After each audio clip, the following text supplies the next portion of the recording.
Barrow Downs have an incredibly long history.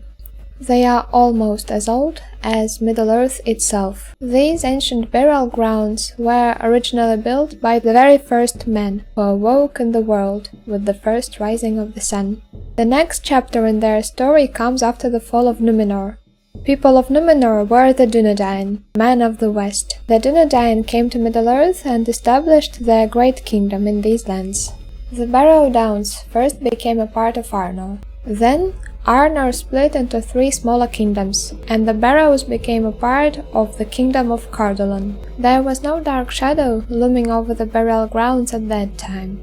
Yet, on the contrary, the Barrow Downs were revered by the Dunedain, because many of the barrows had been built by their forefathers in the First Age. For centuries, the Dunedain of Cardolan buried their kings and lords at this ancient resting place. In 1409, Cardolan was attacked by a large army of Angmar, and Cardolan fell under its might. The surviving Dunedain either fled to the Old Forest, or they remained to protect the Barrow Downs. The elves came to the Dunedain's rescue, and the forces of Angmar retreated. But in the year 1636, a great plague issued forth from Mordor.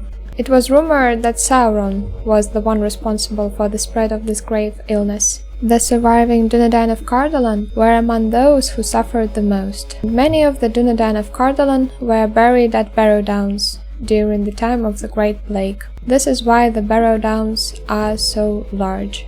Once the kingdom of Cardolan was coming to its end, the Witch King of Angmar ordered his undead servants to move into the ancient burial grounds. And the shadow of evil fell upon the Barrow Downs, and the bones of the dead were stirred. Perhaps this was a strategic move from Angmar's side, so that no warrior from Cardolan could hide in these ancient tombs or wage war from there. As the Wights moved in, they attacked the Dunedain, who happened to have a funeral procession at that very moment. The men of the West were greatly angered to see their burial places defiled by evil. The remaining Dunedain of Cardolan gathered together for the last desperate attempt to drive out the servants of Angmar. But unfortunately they failed, and Wights have haunted the Barrows ever since.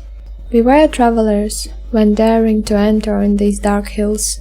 Undead spirits are roaming about. Do not tread here, unless you can defend yourself against evil.